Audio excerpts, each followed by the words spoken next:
Welcome back to Pokemon Episode Summaries. Today, I'll be doing another special episode of Pokemon Chronicles Training Days, which focuses on Team Rocket. Now, the episode begins, presumably, after episode 319, where Team Rocket had been blasted off. After that, because Team Rocket was currently flying through the air after being blasted off, and James was complaining about how he was sick of always losing, and Meowth commented that he didn't even remember the last time they had saw a victory. And both James and Meowth complained about how they'd been getting blasted off for far too fucking long. They were sick of it.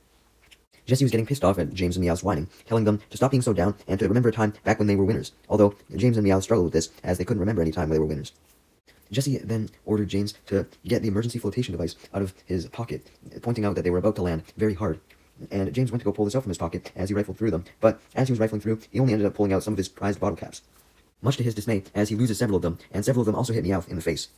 One particular bottle cap, though, hits Meowth in the face, particularly square in the nose, but then it stays on his face. It doesn't fall off, so this gives James the opportunity to grab it, and he examines it to see that it was a beat-up gold one with a red R on it. James takes it from Meowth and examines it, and shows it to Jessie and Meowth, and all three of them recognize it. James couldn't even believe he still had it, and Meowth was also shocked, while Jessie was now very emotional, as she, along with James and Meowth, remembered that this bottle cap was from their days at the Team Rocket training school so many years ago. Seeing this bottle cap floods Jessie's memories, as we then see the main point of this episode, which was a flashback to show the origins of our favorite Team Rocket trio. Well, favorite may be an overstatement, but anyways, flashback time.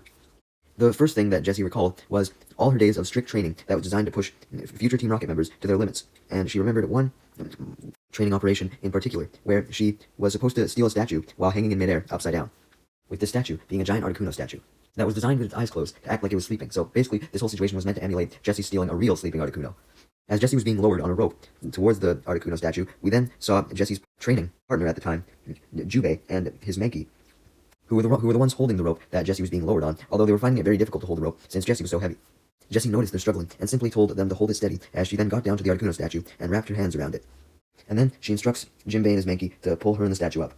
He tries to do this along with his Mankey, but he was still struggling immensely, and he ended up losing grip on the rope, causing Jessie to fall. Jinbei and his Mankey do manage to regain hold of the rope, but it was too late, as when Jessie fell, she accidentally dropped the Articuno statue, and it shattered on the ground, and caused an alarm to go off, and a red light to fill the room. The alarm, of course, being a security system. Jessie was obviously very nervous about this, so she proceeded to drop down from the rope, untying her legs, dropping to the ground, and she started to leave the room, although her partner and his Mankey called out to her, saying they were supposed to stay together, but Jessie refused, ignoring him completely as she ran out a nearby door. Jessie was right to leave, as part of the training was the room exploding if the alarm went off, so the room began to explode and collapsed in on Junbei and his Mankey, who were left in the room, also causing Junbei and Mankey to fall out from the roof where they were stationed. As for Jessie, she had just made it out of the room and looked back upon the rubble as a large light flashed on her head and an automated voice message scolded her for her failure, stating that the test was complete. Just then, a Team Rocket drill sergeant known as Viper came up to Jessie, writing something down on a clipboard, which was the score that she had earned herself from this training. As he stated that Jessie was a very impressive student, but she never seemed to work well with others, once again pointing out her failure, which Jessie was well aware of by this point. Jessie responds that she didn't work well with others because she was a loner, although Viper stated that she must have been a real loner then because she had been through 10 partners in the last 2 months, and asks her for a reason why she was such a loner and why she didn't work well with others, leading Jessie to state that her partners just simply weren't good enough for her, stating that Junbei was one of the worst because he couldn't even pull her up after getting a statue, as she then confidently walked off, not taking any responsibility for her own failure, as several Team Rocket grunts were helping Junbei and his Mankey up from the rubble in the background, implying that they at least survived the explosion. Later, the Team Rocket drill sergeant Viper went to Giovanni to report about the overall results of the Team Rocket training that had been going down recently, flipping through several pages on his clipboard, informing Giovanni of the many failures and promising students of Team Rocket. As Giovanni and his Persian listened intently, Drill Sergeant Viper particularly brought up a sector of the trainees known as the Blue Team, which were Butch, Cassidy, and their Eradicate, stating that they had managed to complete all of their tasks well. Viper then turns Giovanni's attention to the Red Team, which was the team that Jessie and all of her partners were on, and he points out that Red Team was not doing very well, since only Jessie was doing good, as all of her partners, including one with a Venonat, one with a Growlithe, one with an Arcanine, one with a Magnemite, and one with a Geodude, and one with a Ghastly, and one with a Gengar, had been rejected for failures, confirming that Jessie had been partnered with all the other top members of the Red Team, and they were still rejected. Giovanni stated that if all the other Red Team members had been rejected, but Jessie hadn't, there must have been something special about Jessie, and Viper acknowledged this, stating that he would give Jessie one more chance to work with another partner, leading Giovanni to recommend that Viper find Jessie a partner that she could actually get along with, as he pets his Persian. Just then, a Team Rocket grunt barges into the room and informs Giovanni that they had a new Pokemon recruit. Giovanni questions what it is, and the grunt nervously lets in Meowth, clarifying that he was found when his unit of Team Rocket grunts were searching for rare shit, and they happened to come across a talking Pokemon, revealing that Meowth was a talking Pokemon. Sure enough, Meowth walks in with his little bag, and knowing that he was speaking with the boss of Team Rocket, he tries his best to flatter Giovanni, although Giovanni just thought that he sounded kind of dumb, since he wasn't used to a talking Pokemon. Seeing that Giovanni wasn't really taking much interest in his talking, he decided to simply just request to join Team Rocket, saying he was made for it. Although Giovanni thought that Meowth's talking was weird, at the end of the day, he was of course the boss of Team Rocket, so he loved rare Pokemon. So he let Meowth join, making Persian confused by Meowth and how he could talk, thinking that it made no sense how Meowth could talk when he was the evolved form of Meowth. Viper then takes his exit as we cut to the gym room in the Team Rocket training school, where both Jessie and Cassidy were running on treadmills. Although Jessie soon noticed Cassidy speed up, and not wanting Cassidy to outshow her, she speeds up as well. When Cassidy ends up running faster than Jessie, this leads Jessie to increase her speed on the treadmill, and they both angrily glare at each other as they both continue to up their speed, trying to get to top speed first. And all of the other Team Rocket trainees watch as all of this constant switching speeds cause the treadmills to spark and explode. With the treadmills gone, Jessie returns to the locker room and wipes herself off with a towel when Cassidy enters the room and opens her locker, putting on her blue jacket as opposed to her training white t-shirt. Cassidy then taunts Jessie, stating that she put up a tough race, but like always, Cassidy was victorious. Jessie retorts that she was always the one who was victorious, not Cassidy, and this causes an argument, which leads Cassidy to bring up that she heard Jessie was at risk of failing the school if she couldn't find a partner, and asked if she had managed to find one, but Jessie simply rebutted that she didn't need a partner. And Cassidy simply rebutted that she would definitely need a partner, especially when compared to all the other Team Rocket members, stating that she had an awesome partner who she got along really well with, so she would obviously do better than Jessie. Jessie simply maintained the fact that Jessie didn't have a partner was none of Cassidy's business, and Cassidy then teased that she thought Jessie may have actually got along with a lot of her partners, but she was just trying to not work well with them so that she could be known as someone who didn't work well with their partners, just so that she could make herself more famous, and stated that she may not pass just because she wanted to make herself more famous, since she obviously might not pass if she couldn't get along with her partners. Cassidy then turns her attention to her partner, of course being Butch, as she calls over to him from the locker room, the male locker room instead of the female one that she was in, telling him to hurry up so that they could continue training, although she calls him Botch instead of Butch, pissing him off that she got his name wrong. So Butch angrily yells at Cassidy, though Cassidy just ignores him and waits for him to get done getting ready so that the two of them could go train, leaving Jessie alone and concerned over what she was going to do, realizing that something bad could happen to her if she didn't get a partner. Meanwhile, back in Giovanni's office, as a welcoming gift for Meowth, he was given a whole bunch of Pokemon food. And Giovanni and Persian watched as Meowth happily chowed down on it, with Persian jealous of the attention that Meowth was getting. As Meowth was eating rapidly, he was talking to Giovanni about how he would do anything for him, saying the key to success was discipline, so he would discipline himself to constantly do whatever Giovanni ordered. Giovanni, somewhat embarrassed by Meowth's ravenous eating, simply just said, I get it. Shortly after this, Meowth finishes eating, so he embarrassingly asks for a second filling of the bowl. Later that evening, Jessie was just outside the Rocket training school, looking out into the valley, taking the time to think over what would happen to her if she couldn't get a partner, when suddenly Viper came up to her when she turned around, and Viper then admitted that even though he thought Jessie was a very promising student, she couldn't get by without a partner. Jessie knew this, and she feared what Viper was about to say, thinking that maybe she would be kicked out, but much to Jessie's surprise, Viper states that he had actually found a partner for Jessie, leading Jessie to question who this was. In response, Viper points to a wall, which James was rebelliously leaning against. Even though James and Jessie had met each other before this, they seemingly didn't recognize each other, as they both glared at each other, and Jessie stated that she didn't need him as a partner, so she wouldn't be carrying him around, he would have to do shit on his own. Leading James to inform Jessie that he was the one who didn't need a partner, as he hadn't been carried by anyone aside from his mom when he was a baby, specifying that he never ran away either, he had balls, and he didn't need any help. Viper then tells Jessie and James that they were going to have to work together to pass the obstacle course tomorrow, which was a partner test to make sure partners were suitable for each other, so suggested that they fix whatever drama they had with each other immediately. Although Viper admitted to James that Jessie did not get along well with all her other partners, so he was going to have to try really hard to not piss her off, leading James to state that she was probably just pissed off because she hadn't been paired with a good partner, and Jessie admitted that James was right, hoping that James would be a good partner. Viper, Jessie, and James then go to their respective rooms at the academy for the night, and the next day, it was time for Jessie and James to train on an obstacle course. Both Jessie and James were beside each other, prepared, when Viper shouted for the course to begin, and Jessie and James ran off. And they were right beside each other for most of the obstacle course, including the parts that were meant to test their agility when they had to go super fast, and the parts that had to test their endurance when they had to crawl under barbed wire and jump over pits and barriers, with both Jessie and James glaring at each other, trying to prove that they were the more skilled one as they did. But then they came across many hidden pitfalls, insinuating that it wasn't just Jessie and James who made pitfalls, but all of Team Rocket. Anyways, Jessie was able to jump over all the pitfalls, spotting them, but James fell into one. Seeing this, Jessie turned back and asked James if he needed any assistance, before clarifying that even if he did, she wouldn't be waiting for him, as she continued on. Luckily for James, he climbed up by himself, stating that he didn't need any assistance, and he would never run away from a challenge like this, because he never had. As Viper watches, James quickly catches up to Jessie, and states that there would have to be tougher things than a pitfall trap to stop him, and Jessie admittedly smiled at this, being somewhat impressed with James. Viper then continued to watch as Jessie and James continued through the obstacle course, going through it with relative ease. Meanwhile, as for Giovanni, he was currently in his office, petting his Persian, on the phone with Viper, basically trying to get Meowth somewhere away from his office, since he was immensely annoyed by him and his eating habits. Meanwhile, as for what Meowth was doing during this, he currently wasn't in Giovanni's office, but he was in the hallway of Team Rocket HQ, getting some coffee for Giovanni, and he was happily bringing it to him. But he was so caught up in the thought of how much Giovanni would thank him for the coffee that he doesn't watch where he's going, and as a result, he ends up crashing into a pail of water, drenching himself in it. And when the pail of water got knocked over by Meowth, it also caused it to flick up a broom, and this broom coincidentally gets flicked up onto a light fixture, and this light fixture gets crushed, and therefore the electricity from it comes down on Meowth, electrocuting him since he was wet. Meanwhile, Giovanni was still talking to Viper over the phone, as Viper had suggested that maybe Giovanni have Meowth do a different job instead of being someone who guarded him at his desk like his Persian did, and Giovanni said that that's exactly the reason why he had called Viper and asked what Meowth should do, leading Viper to say that he had the perfect thing for Meowth to do. And upon hearing what Viper wanted Meowth to do, Giovanni agreed that Meowth would be the perfect candidate. But right as Giovanni hangs up, Meowth comes into his office, still somehow with a cup of coffee, despite being battered and shocked and just overall fucked up, and Giovanni gladly calls him over, leading Meowth to gratefully go over to Giovanni's desk, as requested, giving him the coffee, and hoping that perhaps Giovanni was calling him to officially have him as the replacement for Persian, officially becoming Giovanni's top Pokemon. Because Meowth had hated Persian from the second he walked in, because he knew that Persian was Giovanni's number one. I know in the original series, it showed Meowth meeting Persian for the first time, but really, this was the first time that Meowth met Persian. He had just forgotten about it by the time the original series started, because he had tried to block out Persian from his memory or some shit, because he wanted to be viewed as Giovanni's number one. Anyways, Meowth found out that Giovanni had other plans, though he didn't call him over to become his new pet, but he instead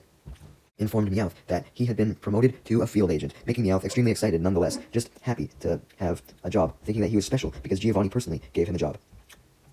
Since this field agent job was the job that Viper had suggested Meowth do, Giovanni sent Meowth over to Viper so Viper could give Meowth more details on this job. It turns out that Viper had actually talked to Giovanni on the phone while Jesse and James were still doing their obstacle course, so Giovanni sent Meowth over to the obstacle course, and Viper greeted Meowth, stating that he wouldn't be doing field work alone, he would actually be doing Jesse and James' job with them. So that revealed that Viper had passed Jesse and James, although he had given them a third partner in Meowth. Meowth then introduced himself to Jesse and James, giving them a thumbs up as he promised that he would do his best to benefit the team. Jesse and James were skeptical with having each other as partners, and they were even more skeptical to have a second partner, and were kind of wishing that Meowth wasn't their partner, although they soon realized that Meowth was speaking human language and became interested in this, being extremely shocked. Meowth brags about being able to speak human language, and also brags about the fact that Giovanni personally gave him this field agent assignment, laughing his ass off. Despite Meowth's lack of humbleness, Jesse and James still welcomed him into their now team of 3, because they were impressed by his human speaking. Now that Jesse, James, and Meowth had formed a team of 3, they were officially a team now, so they were able to join with other teams of 3,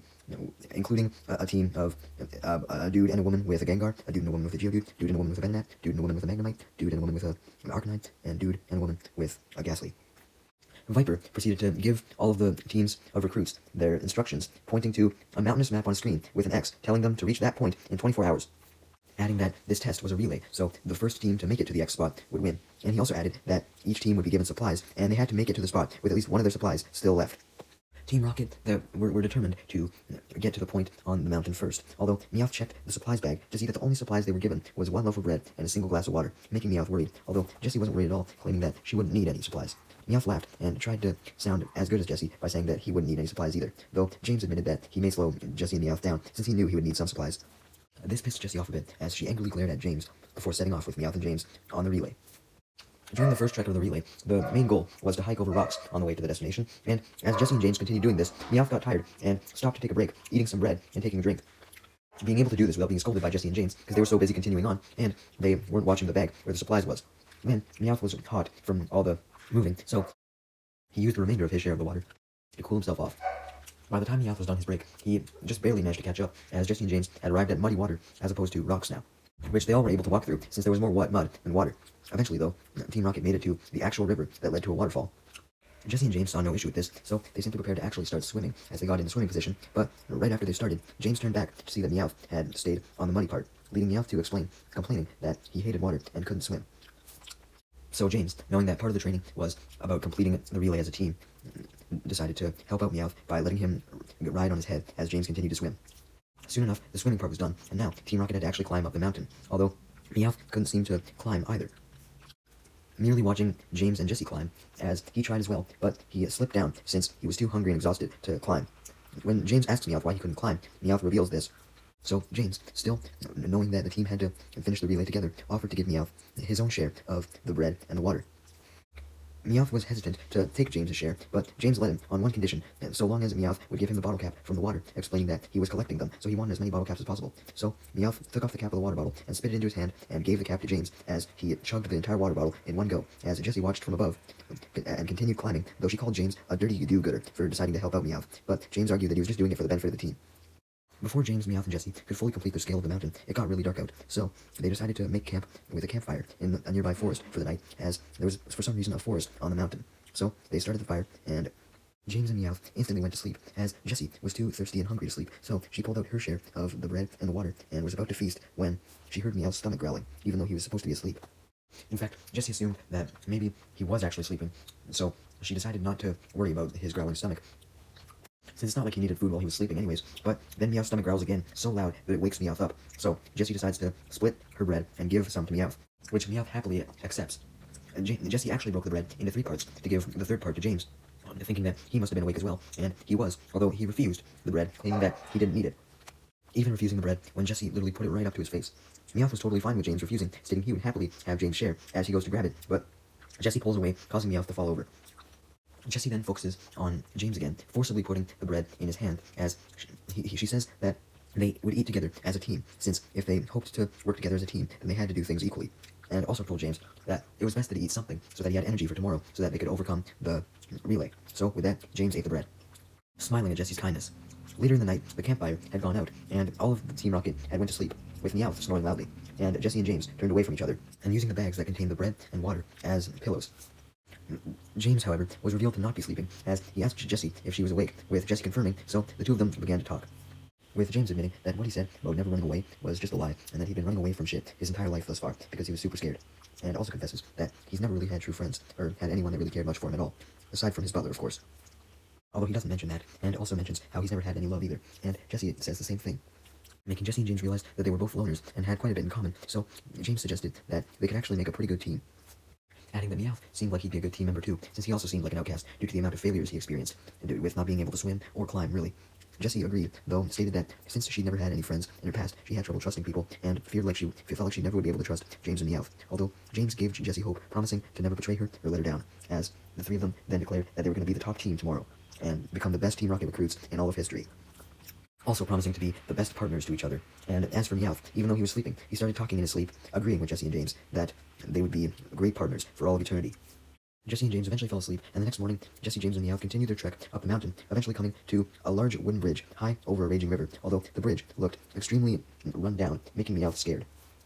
So scared that he clung to a rock and claimed that he would never cross that bridge in a million years, starting to cry, leading Jessie to momentarily forget about her promise to be a great partner to Meowth, as she yells at Meowth to simply find another way away from them then, leading James to scold Jessie for being too rude to Meowth. So Jessie apologizes to him, but states that since they were a team, they had to all go together. James agreed with Jessie's sentiment, although he also gave Meowth a pep talk to encourage him to come along with them, and sure enough, this pep talk worked, as he agreed to go with them, since James had managed to calm him down. While this pep talk was going on, Jessie had already started scaling the bridge, taking some very careful steps, and she was making good progress until a plank of the bridge falls out ahead of her, though thankfully she was able to jump over the gap and continue, and eventually she makes it across the bridge safely, even as more planks break, and she's forced to jump over those gaps, though it was a very slow process. Unfortunately, seeing all these planks break though, Meowth became scared again, so James agreed to take Meowth across the bridge, riding on top his head. So James began his trek across the bridge with Meowth, and made it about halfway across when suddenly the rope on the bridge started to tear, meaning James and Meowth were about to fall, although Jessie called out to them, and James got the idea to throw Meowth over to her, so Jessie grabbed Meowth right as the bridge broke, since the rope snapped. James was fine though, as when he threw Meowth to Jessie, he was hanging on to Meowth's tail, so now James was holding on to Meowth and Jessie as they were dangling over the cliff. Jessie started to pull James and Meowth up. However, James saw that Meowth was in pain from him pulling his tail, so he let go of Meowth's tail to ease the pain, shocking Meowth and Jessie, who both screamed in fear as James went tumbling into the river below. Upon seeing James fall into the river, Jessie and Meowth became more motivated to finish their relay so that they could alert the higher-ups at Team Rocket to James's fall, so that they could potentially save James. So they finished their relay and did just that. And we then cut to the next day, where we see James wrapped in bandages in a hospital bed, being tended to by a doctor. While Jessie and Meowth were standing outside the ER James was in, shocked at how he was covered head to toe in bandages. They were also distraught, as the doctor clarified to them that they couldn't go in and see James, and that James would be out cold for a while, unable to move. Meowth was particularly sad, crying his eyes out, as he felt responsible for James's current state. Despite Meowth and Jessie's sadness, though, they decided to continue on with their Team Rocket training, since they now only had their final test before actually becoming members, since they had passed the relay test. And they were given a pass due to the unfortunate situation with James. Basically, the Team Rocket higher-ups took pity on them. Later, Viper called Jessie, Meowth, and Butch and Cassidy into the training room, explaining that they were the only trainees left. Everyone else had been eliminated. But now, since the four of them had passed, it was time for their final test. Calling it the ultimate test, as he explained the goal of the test. They had to go into a very tall clock tower and make it to the top of this said clock tower and steal a caged red Snorlax before time runs out. Viper also added that the tower would be heavily booby-trapped, so it wouldn't be an easy trek to the top. Also adding that the time limit would only be a very short time, as they would be going into the tower just before midnight and would have to steal the Snorlax before midnight struck. Or rather, exactly as midnight struck, because when midnight struck, that's when a helicopter would arrive, which the caged Snorlax must be loaded onto. Also clarifying that the first team to steal the caged Snorlax and flee into the helicopter would become the top team, leading Butch to question what would happen to the losing team, although Viper responds to Butch's question by calling him Botch, making Butch angry, although Viper does reveal that the losing team would therefore be kicked out and not have another chance to join Team Rocket. Since Viper believed that if a Team Rocket member couldn't thrive in a practice scenario, then they would stand no chance in real scenarios and would end up getting arrested if it was the real world, and Team Rocket liked to not have members that would get arrested. Jessie then questioned if she would have to go without James since he was injured, with Viper confirming this, making Cassidy laugh, as she stated that Jessie wouldn't have a chance going in alone without a partner when she would be assisted by Butch and Raticate, although Viper reminded Cassidy that Jessie still had Meowth with her. Later that night, it was time for the final test to begin, as Butch, Cassidy, Meowth, and Jessie all arrived by the clock tower, hiding in some bushes, with both groups hiding in different bushes, obviously. Cassidy, Butch, and Raticate were the first ones to emerge from the bushes, running into the tower and using suction cups to scale it to go up to the top. As for Meowth and Jessie, they remained in the bushes, as Meowth was too scared to go in the tower. At this point, Jessie was now about to give up, leading Meowth to ask where she was going, as Jessie explained that if Meowth wasn't going to go with her, then she might as well just give up, because Cassidy was right. She didn't stand a chance going in alone, when Butch, Cassidy, and Raticate were working together, and sadly commenting that loneliness was the story of her life. Just then, though, James, dressed like a mummy due to all of his bandages, appeared by a tree, seemingly out of nowhere.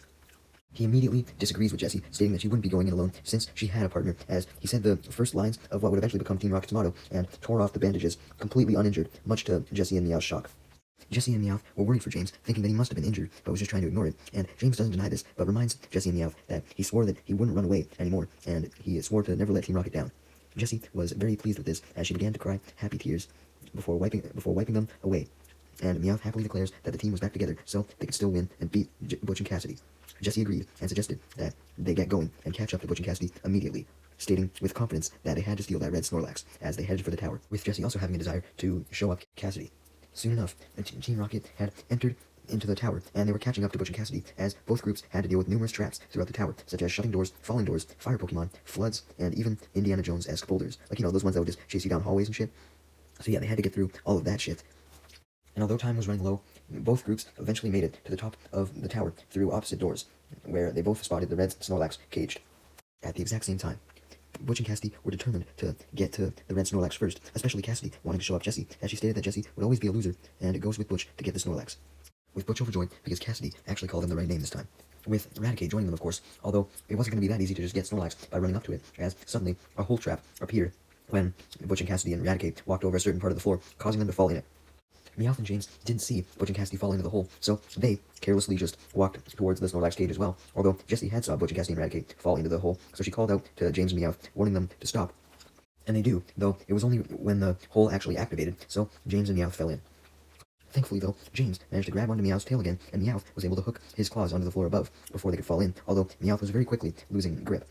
Fortunately, though, Jessie was able to run up and grab Meowth's paws before they fell in. So, just like on the bridge, Jessie was holding on to Meowth, while James was holding on to Meowth's tail.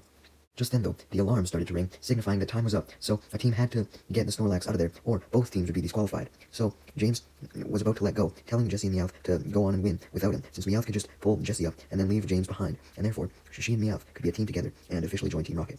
Meowth didn't want to feel responsible for James getting injured again, so he offered to have Jessie let go of him as well, so only Jessie could go on and win, stating that Jessie deserved it, but Jessie refused to let either James or Meowth go, reminding them that they were a team, and they had to win together, and they could only be a good team if it was the three of them, not just one of them or two of them. Stating that if one of them was going to fail, then all of them should fail, but James rebutted that he would rather fail himself and let Meowth and Jessie succeed, as he let go anyways. Although, before James could fall to his death, Jesse pulled Meowth up, and she and Meowth grabbed James by the hand. James simply tells them to let go again, but Meowth and Jesse remind James that they were one team, and there were some things more important than just passing, stating that passing as a team was more important. James reminded Jesse and Meowth, though, that if the guards were to catch them in real life, then they would be prisoners for eternity, and suggested that if they were in a real-life situation, then Jesse and Meowth probably wouldn't have hesitated to have let James die. But Jesse and Meowth denied this, reminding James that they promised to be a team, so they would stay a team no matter what. James was touched by this, so he allowed Meowth and Jesse to pull him up, even though it took Meowth and Jesse quite a bit of struggling to be able to do so, as James toppled onto Jesse, causing one of those awkward moments where James was on top of Jesse, and it kind of looked like they were in, like, a sexual position and all that, and it was awkward and everything, but thankfully Meowth interrupted to break the sexual tension, although this does beg the question, did Jesse and James like each other? Anyways, with James now rescued, Team Rocket turned their attention back to the mission at hand, getting the red Snorlax. They managed to make it up to the caged Snorlax without Butch and Cassidy interfering, since they dropped down the hole, and this allowed them to pull a device that they had brought with them out of their pockets and attach it to the cage. Basically, what this device did was inflate a balloon. And once this balloon was inflated, it would then lift up the cage and take it out of the clock tower. Soon enough, Team Rocket all grabbed on to the cage, with Meowth grabbing onto the balloon as the balloon inflated and took the cage and Team Rocket out of the clock tower. But as the cage was lifting, an alarm activated inside the cage, ringing very loudly, shocking Team Rocket, who were even more shocked when the Snorlax, quote-unquote, suddenly removed its head to reveal that it was actually Viper in a costume, and Team Rocket were even more shocked when Viper admitted he was impressed with the fact that they were actually about to take the Snorlax out of the clock tower, and declares that the results of who passed the test would be revealed first thing tomorrow morning. So, the next morning, back at the training school, Team Rocket, along with Butch, Cassidy, and Raticate, who were all bandaged from head to toe, much like James, although Butch had it the worst, all eagerly awaited Viper to come in and tell the results. Butch was just glad to be alive from the fall, while Cassidy was pissed off, stating that they would have done better against Jesse and James if they weren't so caught up in the moment. Although Jesse just points out to Cassidy that Cassidy just technically admitted that she and Butch lost, and stated that Cassidy just seemed like a sore loser. Cassidy got even angrier at this, as she asked Butch to help defend her, although Butch of course yelled at this, mad that Cassidy had got his name wrong again. Just then, Viper came in the room and reveals that since the alarm went off, that signified the time had went up, as that was what the alarm was for, but neither team had actually passed, even though Jesse and James had done a better job. Both groups were saddened by this, but Viper then cheered them up, stating that despite their failure, since both teams showed remarkable teamwork and impressive attitudes, both of the teams were actually now members of Team Rocket. As Viper congratulates both groups, he then reveals, though, that the red team, led by Jesse, got the furthest in the Snorlax operation, so they would be given a higher position than Butch and Cassidy and Raticate being official field agents, while the blue team, Butch and Cassidy, would be villains in training. So basically, they would be agents, but under a more watchful eye, as opposed to Jesse and James. Regardless of this, both teams cheered immensely, happy that they succeeded, as they all hugged their respective group members. Jesse lingers on that last moment of the flashback in her mind for a while, as the flashback then ends, and we go back to the present, as Jesse realized that when they worked together during that operation, that was when they were at their best, and they had the whole world in their fingertips. And reminds James and Meowth how they had vowed to be the biggest and nastiest Team Rocket group in history that day, and admits that while things haven't really gone that way, since Team Rocket hadn't really accomplished much, even in their years of service so far, James was confident about the future, with James and Meowth stating that being evil was a full-time job. Jesse realized that James and Meowth had a point, and her hopes were restored, declaring that even though they hadn't really done much so far, there were always going to be more opportunities to steal Pokemon, and they just had to actually succeed. The episode then ends with Team Rocket staring at the gold bottle cap, with Jesse declaring that it should be a symbol to remind them of their past and how they had promised to become the most evil team in Team Rocket history. And with that, Team Rocket declared that no matter how long that took, they would officially do their absolute best to become the most evil team in Team Rocket history, as they cheered, along with Wobbuffet, as they blasted off to who knows where. Not even fazed by this blast off at all, because they were so happy.